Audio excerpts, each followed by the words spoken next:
know if I live yet. Don't know if I live yet. There we go. Hello, everybody. It took us a lot longer to do it, but we're finally here. Don't you love technology? Isn't it fantastic? Yeah, today we are here to talk about, unless you've been living under a rock. Why am I hearing myself? That's not good. Let's get rid of this. All right, everyone likes their own voice. Apologies. Muting myself. There. Yeah, so if you've been living under a rock for the last 24 hours, we're obviously here to talk about Cristiano Ronaldo.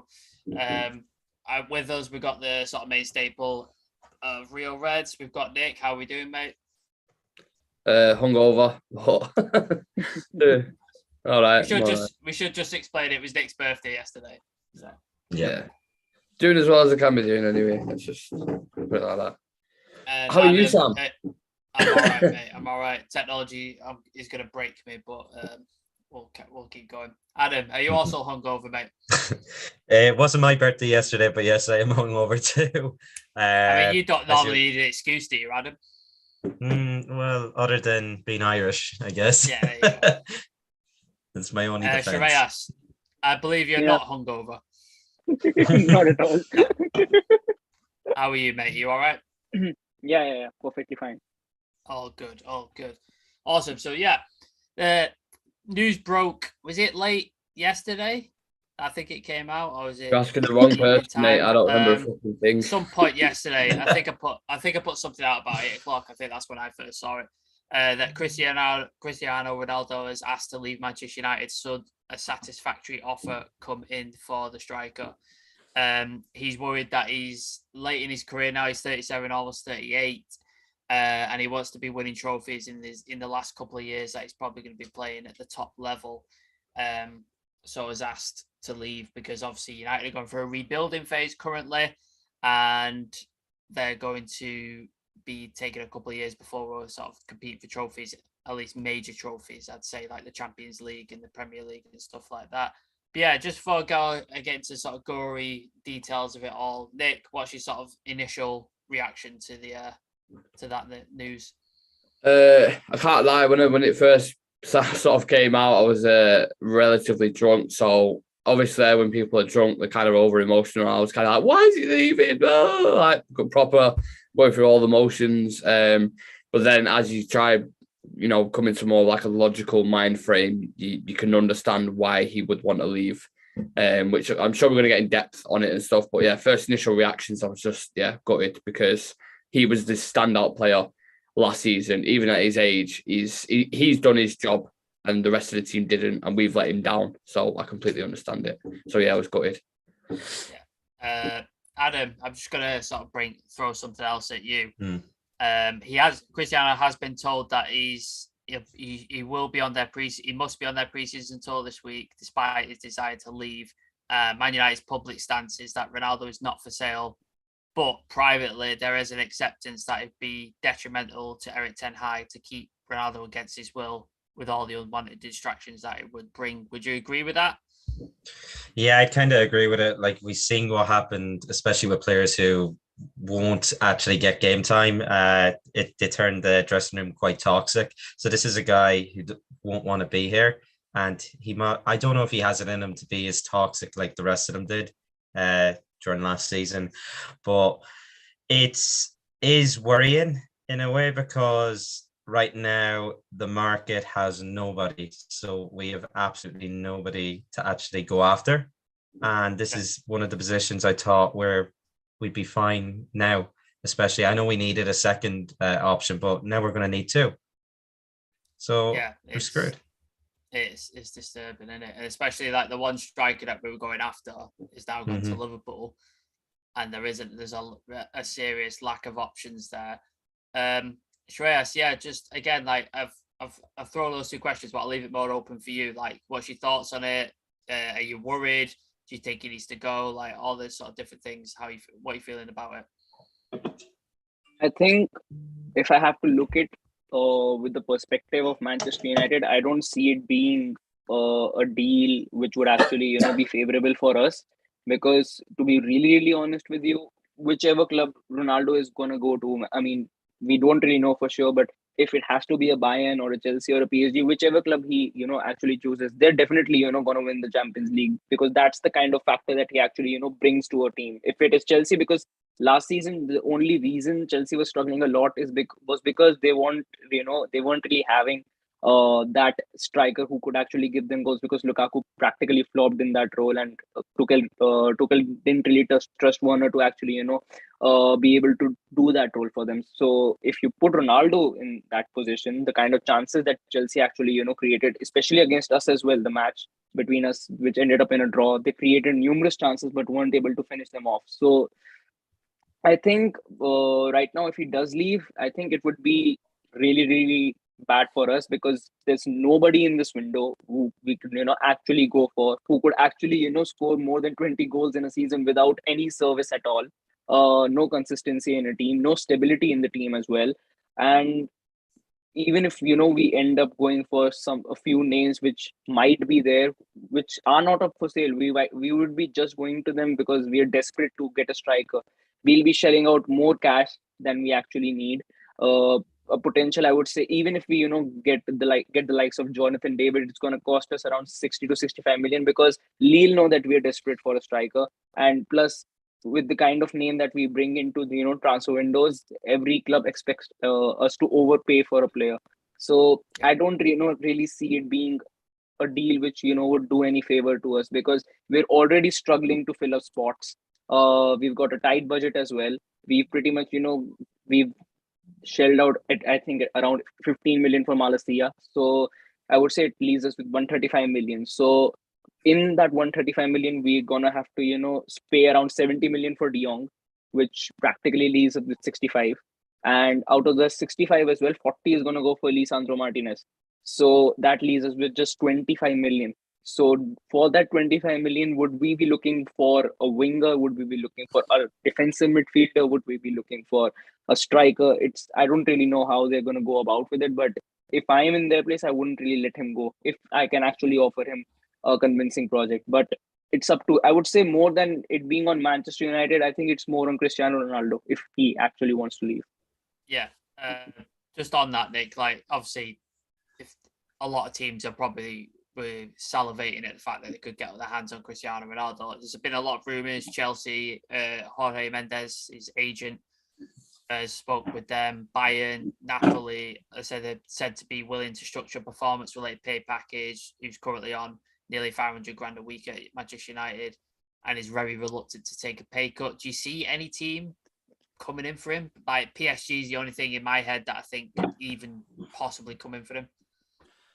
PSG, for me, I think financially, I don't know how the fuck they would afford it, because if you Messi's wages, Mbappe's wages, Neymar's wages, I know there's kind of rumours that Neymar might be leaving or whatever, and then you put Ronaldo on top of that as well. I think it would really upset the balance of the squad. I think Mbappe's just obviously signed on now. He's basically their sporting director, really, let's be honest. Pulling a lot of strings there now, so I think he'll be their main man up top. I don't see PSG being in for him at all. Napoli doesn't make sense either, I don't think, because why would you leave United to basically go to the United? Well, not in terms of stature and size, but Napoli are finishing like 6th, 7th in Syria, around that area. So why would he then leave United to go there? Because he's not going to win any trophies there. So the only kind of one that makes sense is Chelsea, because they've just let Lukaku go, who obviously, as Shreyas alluded to then, completely flopped. And they need a striker in. There's not, as we know, the striker market isn't great at the moment. So they could look at Ronaldo and think, right, well, he's just scored 18 goals alone in the Premier League in a shit United team. He is definitely worth a punt, and he will bring that extra experience, quality, and know-how in the last stages of the Champions League, whatever kind of tournament it is. And I think if you're Ronaldo's side as well, you're looking at it thinking, I can go into that Chelsea team and I'd be a really good piece of the puzzle for them, because they've got a good team anyway. They're looking at signing the likes of Raheem Sterling, they're bringing in Jules Koundé, maybe another centre-back. Ronaldo could be a really good piece for them. So Chelsea's the one that makes the most sense, in my opinion. Bayern have already kind of swayed away from it, saying they don't want to sign someone at the age of 37. So, yeah, Chelsea will probably be the best shout, but I still don't see him leaving, to be honest. Yeah, there has been like stuff coming out as well. But for Adam, I've read in The Athletic, they said Ronaldo ended up becoming not a last-minute decision, but pretty much a surprise signing because of City obviously coming in for him, and United didn't want him to end up going to City. Ronaldo is currently thinking short-term because obviously he wants to play in the Champions League, he wants to play in the major trophies and win things. And United are currently planning long-term under Eric Ten Hag. And obviously there's a certain style, a certain way he wants to play. And don't think Ronaldo fits that system that much. Do you think it was a mistake to sign Ronaldo? It's a weird one. I still think the season we just had, it would have been the exact same season even under Ollie if Ronaldo wasn't here. I think it was coming. I don't think it was a mistake. I think it kind of lifted the standards of the fans, and it actually got us crying out that we need to actually get our house in order. Between him and Ragnick, they were the two kind of heavy criticers, you could say. Ragnick overall, with how the club was being run, with how in the dressing room, then you had Ronaldo, and he was criticizing all the players trying to lift them up. So you either listen to one of the best players in the world and pick up your game, or you just ignore him and then try and turn against him. And that's what a lot of people done, half the dressing room done. So it did split the dressing room. But for me, he's one of the best players of all time. He's a legend at our club. I don't think it was a bad decision bringing him back. I know it was a surprise, but I think it's helped lift the standards of the club and kind of realize where we are and what we needed to do. And it's led to a lot of change. It has. Like, we'll see now. Hopefully more change will happen. But for me, I don't think it was a mistake. They kind of, sorry to cut you in there, Sam, very quickly. They kind of had to sign him really. If he would have got to City and he would have won the Premier League and he would have been their top goal scorer, no fan can lie on this. Every single one of us would have been like, why the fuck didn't we go in for him? Why did we not go in for him? So it's kind of a double-edged sword no matter what you do. And it goes back to the thing as well with, I said this numerous times, him coming in affected Cavani because Cavani stayed on. And he didn't want to. He wanted to go back to South America, but he was like, right, I'll be your main guy. And then Ronaldo signed at the end of the window, and he's like, well, what the fuck am I supposed to do now? It affected Maguire, which I'm not asked about at all because he's a shit captain, but it definitely affected Maguire. There was a split there. And it affected other players around him. Like, it had a negative effect because of how high his standards are. And unfortunately, that's due to our players having shit mentality. But Before Shireyas comes in, there's a couple of things in the chat. Shania saying Roddy leaving is heartbreaking, but can't blame him. And then Lewis Jackson is just saying let him go. It seems to be split. A lot of people have broken up about it. Some people are just saying just let him go and get rid. Just something for Fabrizio Romano. He's just sort of confirmed everything that's been reported. That Cristiano likes Ten Hag, but has also asked to leave because he wanted new signings. Obviously, Man United have been really slow in the transfer market. We've literally just got our first signing through the door. Apparently he's on his way to Carrington tomorrow to do his medical. Frankie de Jong, we're going to get into in a little bit. It's dragging on. Man United insists he's not for sale as they want him to stay. And Mendes, his agent, is pushing again with many clubs. PSG are not working on it, apparently, according to Romano.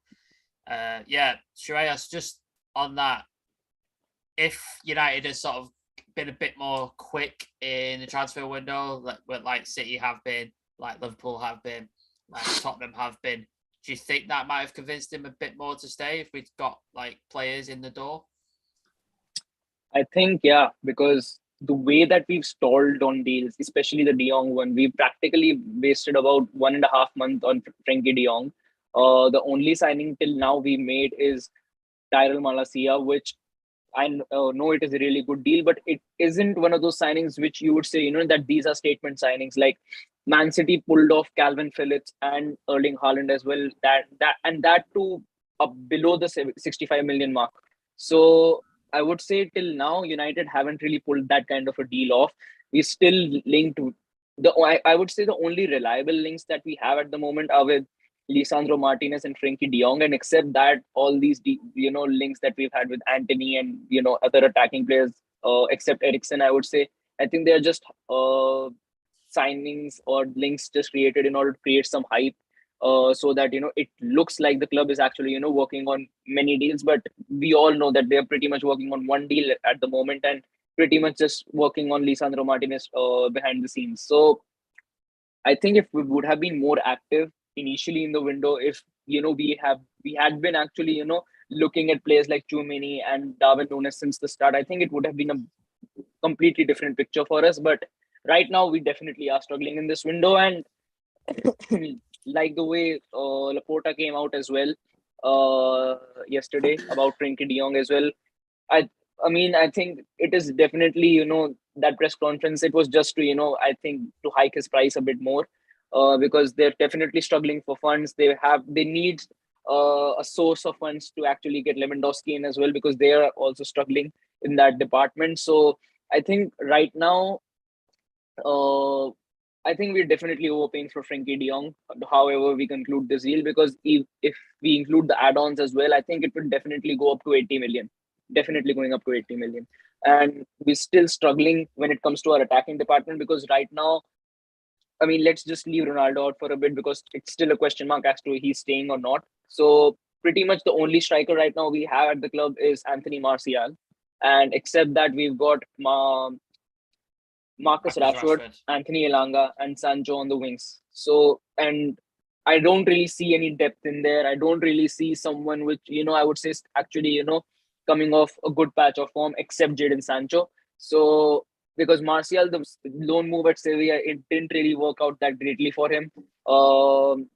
And when it comes to Rashford, it's basically a redemption season for him, I would say, because he struggled a lot last season. He fell off massively, I would say, when you have to see how he played and conducted himself last season. And Elanga, I would still say, he had his glimpses, he had his good performances as well, but he's still really, really young when you have to make a case for him to, being one of those players who is going to be instantly a starter on our 11 in the coming weeks or in the first preseason games as well. So I think there's a lot of mix-up to come in the coming weeks. And if Ronaldo does leave, I think it's going to be really chaotic, because then we'll be again in the race for a desperate deal and get someone completely, out of the blue on deadline day.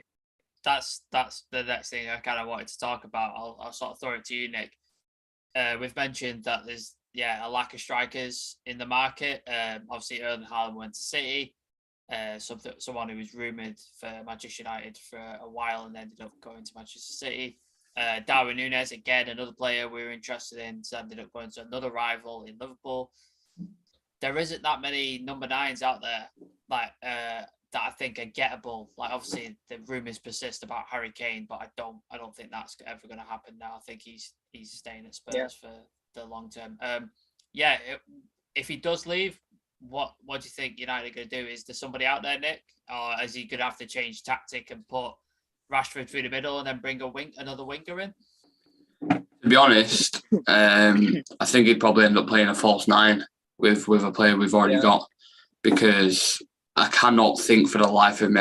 There's strikers out there, don't get me wrong. In the Italian leagues, a guy called Scamacca who's doing really well. Got good numbers last season. Belotti's okay, but he's not United standard. He's not. You can't throw him into. Davids. Even guys like this, like they're too young to throw in and be like a number 9 for a full season. They're still rough around the edges. Like, you need something that's going to guarantee you 20 goals, like Ronaldo does. Yeah. And there isn't many strikers out there like that at all. Anywhere, like Haaland was an obvious one, but he would never come to us because Europa League, etc., moved to City.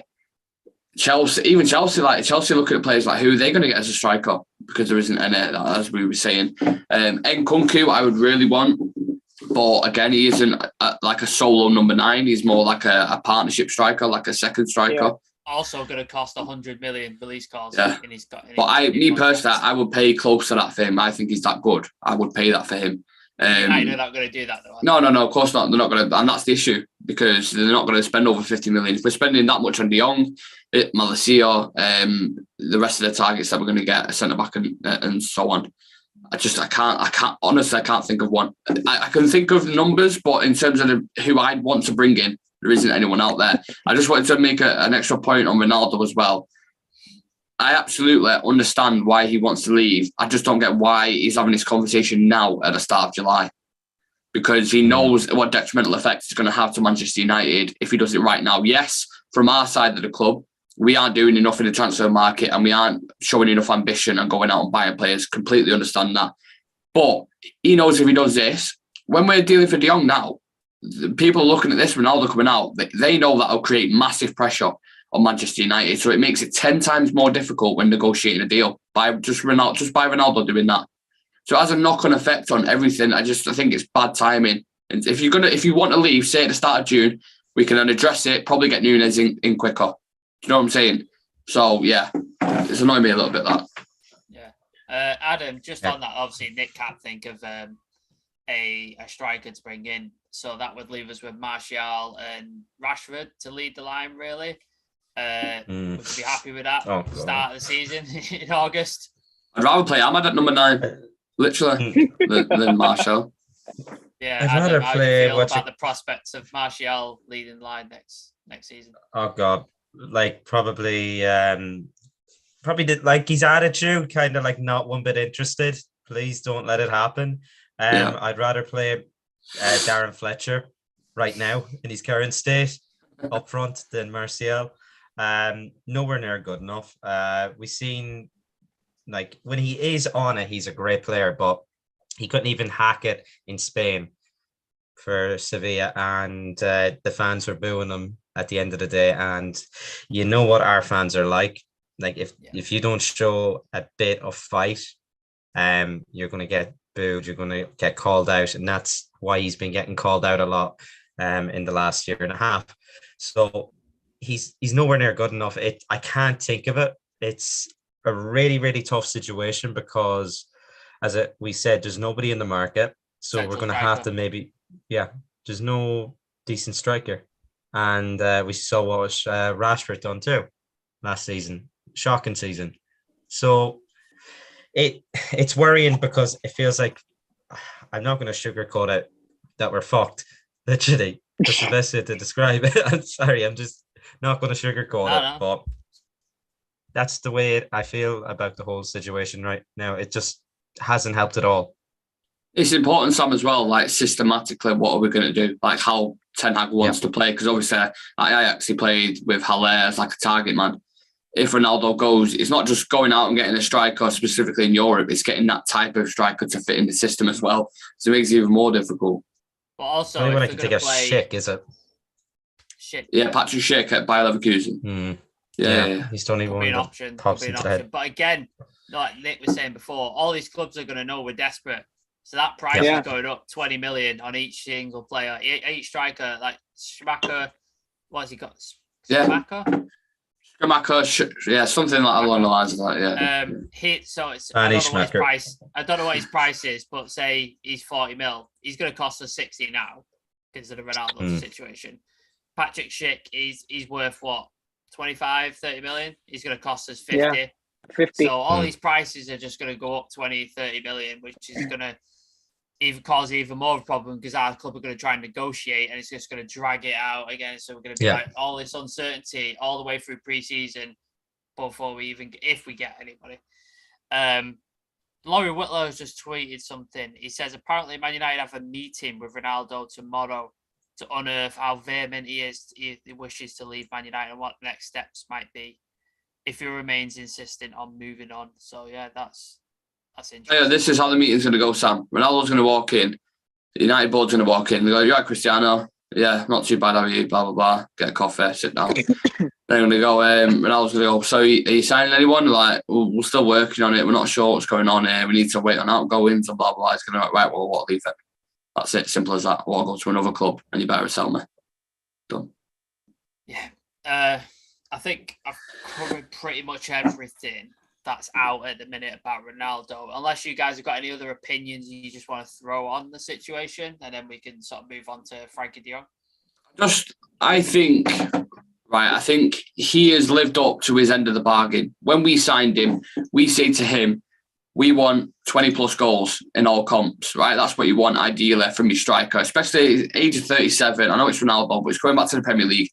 if you said at the start he'd get 20 plus goals, you take that in a heartbeat, right? I think we're all in agreement with that. So he has lived up to his end of the bargain.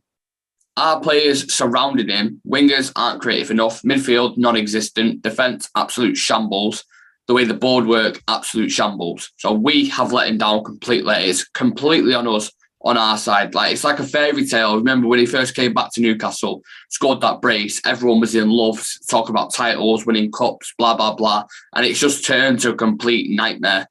And if we was to let him walk out the door now and just fuck him off, basically, it would be an absolute fucking disaster. An absolute disaster.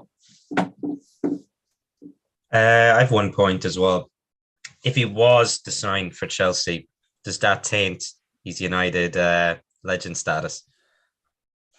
Well, can you blame him? That's the thing. You can't blame him for going. And if it's the only valid option, I don't know. Because it's not a direct rival. It's not Liverpool. Yeah. It's not like a City. It's a little bit different. It's Chelsea. But then if he goes and wins a Premier League with him, or he goes and wins something like that, then it's like... He comes to Old Trafford and scores against us. Which he would. 100% he would, because he's done it before for Madrid. He's done it with Juventus. 100% he would. Mm-hmm. For me personally, no, because it's on us. The only reason why he's left is because of the board and because of the club.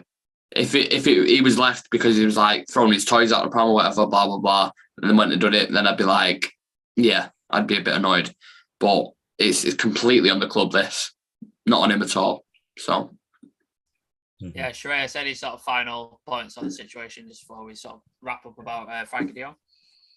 Yeah, I mean, definitely. I think it's definitely on us, because if you have to, look at the stats, I think he's the highest scoring striker, I would say, in the Premier League last season. Practically, exceeded our expectations as well as to how we were playing on the pitch, the way he carried the team as well. He's basically the reason why we were even able to, get Europa League football next season. So, I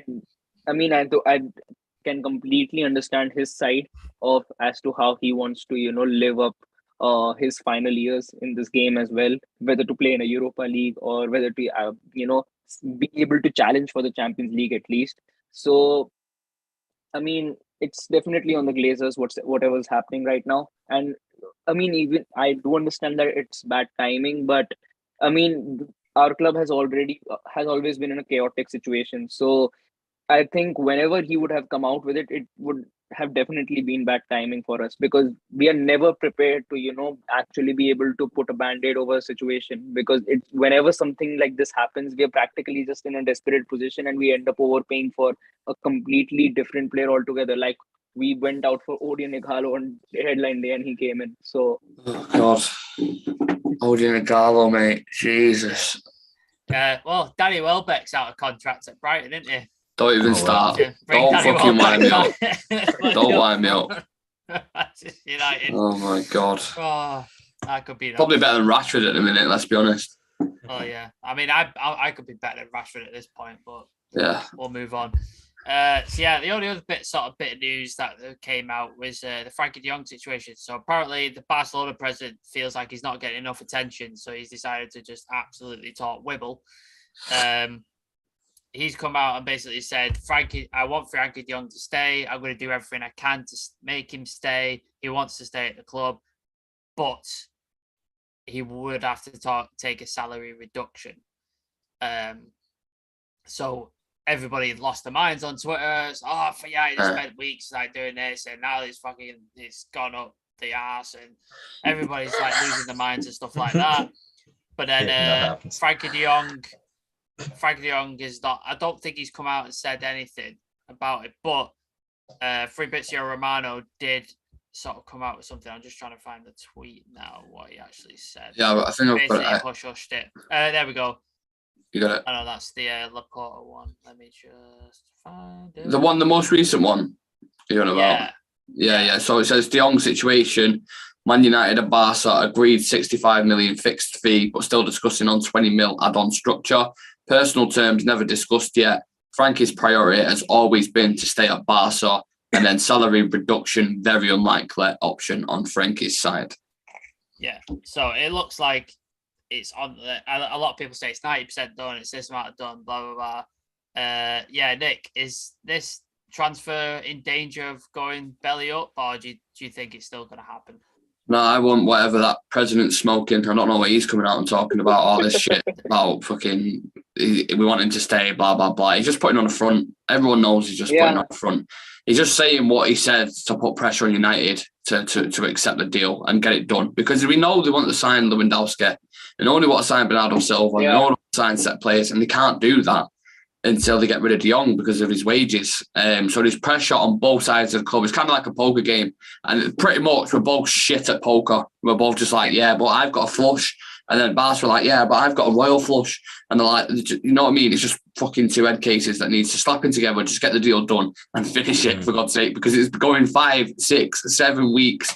And I'm just sick of talking about it, to be honest. I'm getting bored of it. Like, you take all the fun out of the transfers. United notoriously do this. They did it with Jadon Sancho for 2 years.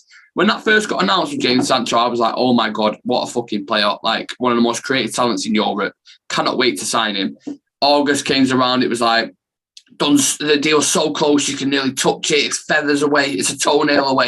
Journalists were running out of fucking words what to say. It was like, it's got it so close. They had the thesaurus. It was like, we've got no more left. Like, we can't do it. Find a descriptive word, quick, please. But yeah, they was getting toenails away. It didn't happen. We had to wait another year. So United just take the fucking fun out of it. By the time we sign him, we're just going to be like, all right, well, De Jong's done. When's Eriksen going to come? Yeah. When's the centre-back going to come? When's the Sandro Martinez going to come? And it has a knock-on effect on them players as well, because Eriksen's waiting to see who we sign. And he's going to be waiting to see who we sign still in August. Sat there like, have you signed anyone yet? And then I'll make my decision. Do you know what I mean? So it all goes back to this reoccurring theme. It's a knock-on effect on everything. Absolutely everything. Ronaldo, Eriksen, Erik Ten Hag, everything. Is the board being absolute fucking clowns again?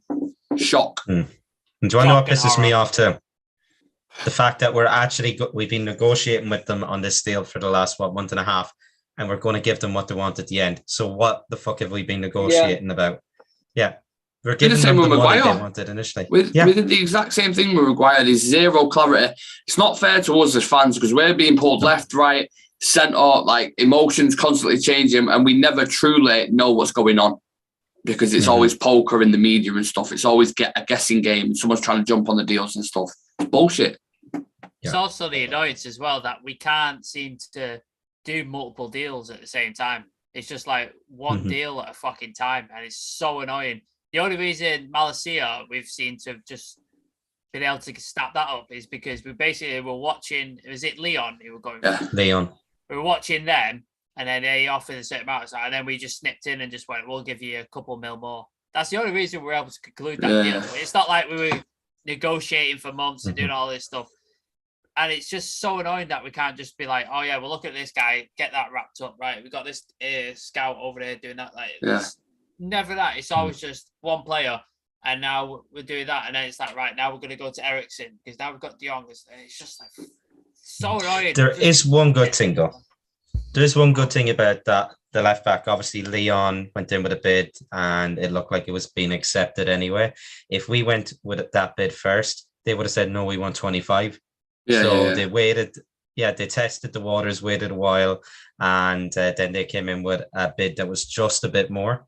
So we ended up getting them then. So you might have to, as I was saying, you nearly had to hide your name and then bounce on the next player, especially with the Liverpool fans like to use this word, the shoestring budget that we have this summer. Yeah.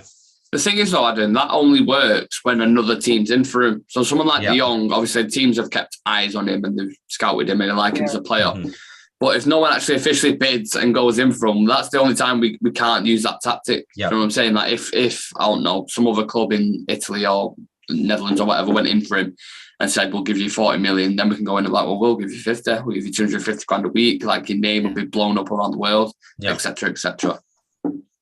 Yeah. Shreya, share just quickly your thoughts on the Frankie De Jong thing. I mean, I think I'm at a point where, I just, I have to see what other words can be used to, just keep this story going on for about 1 or 2 more weeks, because we pretty much stalled this deal for over a month. I mean, when it started, it actually, had some electricity about it that, we are practically, going for Frankie De Jong, one of the most I would say, decorated players coming through the Ajax system in recent years. Worked under Eric Ten Hag really, really well. So it had a lot of buzz around it. But the way that we've gone about this deal, it's taken. I think it's really, really frustrating by this point as well, because I how long can we actually keep this deal going on? Because we all know that Barca are pretty much just trying to hike the price. The longer that we stall it, the longer they're just gonna dangle about with the price. But I really don't see, I mean, if we do end up paying like 75 million or 80 million for him in the end, I don't really see any point of actually stalling this in the first place, because I think at first Barca actually just wanted 70 million to get this deal done. But as we always conduct our deals, we end up overpaying for a player. So they're pretty much just trying to, I would say, fund two deals by just selling Frankie De Jong, which I do get because they're in a really, really bad economic position as a club. But I mean, it's really, really, I would say that the way we were last season, and one of the worst seasons that we've, ever had in the history of the Premier League, we should have been more active. We should have shown more intent in the transfer window. We should have been, keeping more eyes, especially, on people. I would say, I think that there were so many good deals in this window, which we could have pulled off as well, especially free agents as well. Like, you look at Aston Villa, they got Kamara for free. I mean, Don't remind me, for fuck's sake. Yeah. Don't remind me. And Bissouma going for just 25 million to Spurs. I mean, they're bargain deals that they did. Sven Botman going to Newcastle, 30 Yeah. Centre back. And we could have easily, done these deals, could have easily gotten a good price for these players as well. So, I mean, we've pretty much, I think we've let go of so many good players for actually, a better price just to, get Frankie De Jong in, because as usual, we want to be, getting a player, get a marquee signing, which actually, sells a lot of merch. So I think Frankie De Jong definitely fits that category and profile. But I really don't know. I think even if we, do complete this deal, how much time do we have to complete the other deals that we've got pending right now? This is what I was gonna do a quick fire now. On 2 questions. We'll go Nick, Adam, Shreyas. Nick, does Frankie De Jong deal get completed before we go on pre-season? Yes or no? Before we go on pre-season? Yeah. Yeah, I think it does. Yeah, Adam? I say it does, yeah. Kit reveal, I think that's going to be when he's going to be wearing it. Shreyas? I don't think so. No? Ooh. Nah, No. I'm not confident either it gets done before pre-season. I mean, the only reason I'm saying that I'm not confident about it is because Barca is still trying to, play out with the add-ons. And if they're playing out with the add-ons, it means the basic fee structure of the deal hasn't been defined yet. Yeah. After which personal terms have to be agreed, which hasn't happened either. So it's easily going to take us about 2 weeks or more to actually get this deal sorted. Barcelona's headquarters are in a bloody mental Yeah. asylum at this point. But next quick fire question, and then we'll wrap it up and we'll go home. Nick, does Ronaldo leave United? Yes or no? No, I think he'll stay. No. Adam? I think he'll stay too. I think he'll stay. Shreyas? I think he'll stay as well, because even, except just Chelsea and Bayern, I don't really see a top club having that striker position vacant. So I think it would be better for him to stay. I mean, if he does get a offer from Chelsea for about, I would say 50 or 55 million, I think he's definitely going to hop on that. But I do hope that he stays. Yeah, I think he'll stay as well. I think they'll work something out. But Can I throw one more quick fire question to you lot? I'll throw a quick one. Who do you think will end up with at the end of the transfer window? Genuinely, what players do you think we'll end up with? Sam, you go first. Eriksen, Malacia is obviously done. De Jong, I think that's it. You don't think we'll sign a centre back? I don't think we get Martinez. I think he goes to Arsenal. Damn. Adam? Yeah, the trade that he mentioned there, and I think we will get a centre back, and it mightn't be the ones that the media are talking about right now. Might not be, or might be. It won't be so. It'll be someone like hidden nearly. Okay. Shreyas? I think we won't get Eriksen. I think Eriksen would move somewhere else. I think, but we've definitely done Malacia. I think De Jong and Martinez. I don't think we'll get Eriksen. I think the De Jong deal collapses. We bring Fletcher out of retirement. We give Maguire a 300 grand a week contract and give him another 4 years on his deal, and then sign someone on a free. That's what I think we're going to do. Then we play Martial up front and give him a contract extension. Genuinely, still in midfield. Well, I think De Jong, Eriksen, Lisandro Martinez. Who else? Is there another one I'm thinking of? Oh, obviously Malacia through the door. That's what I think will happen. Mm-hmm. The year is 2030 and United have still not signed a defensive midfielder. Yeah. Oh, God. Sick of it. Anyway, it's tough. Everybody in the chat, for everybody watching, for everybody who's just finished watching, thank you for joining us. Appreciate it. I know it was a last minute thing and we were a bit late because of technology. Nick, do you want to give us all the socials? Let them know where we can find everybody. Yes, sir. So hit us up on TikTok. TikTok's doing really well at the moment. Just type in Real Reds Talk. You'll be able to find us. Twitter for all your news updates, literally regular updates every single 5-10 minutes whenever anything happens surrounding United. Instagram's really good because we've got a schedule that drops on there so you know what content we've got throughout the week. Obviously news stories on there as well. Streaming wise, always on YouTube and Twitch. So when we stream FIFA, Assassin's Creed, Call of Duty, PUBG, a variety of stuff. It's on them kind of platforms. It's Real Reds Gaming on Twitch because it's non-football related stuff. But obviously Eric Ten Bag will return on YouTube.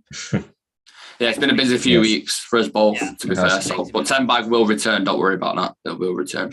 But we had Adam on his Call of Duty film, and he didn't get cancelled. So good job, Adam. Yes. Yeah, not yet. We're getting there. Not yet. No. And if you want to laugh, go to the end of that stream because I absolutely lost it and I rage quit. I've not seen this. I'm going to have to check this out. I haven't seen it. No. We have got the VODs on Twitch, so if you want to watch Adam absolutely lose his mind, go check that out because it is well worth watching.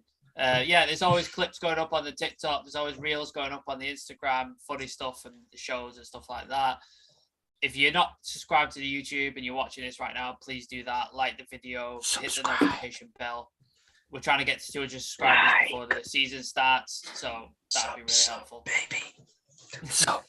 Baby. Adam's in some ASMR there. But yeah, lads, thank you for joining us. Appreciate it. No worries. No problem. Yeah, I need you lot to get through these shit storms of stories. Yeah. So yeah, it's nice not doing it on my own. To be fair. Hopefully we sign someone soon. Ronaldo stays. Yeah. Fingers crossed. Yeah. And hopefully I can wear that at the start of next season. Yeah. Please stay, Ronaldo. Please. Please. I say a little prayer there every day. Good.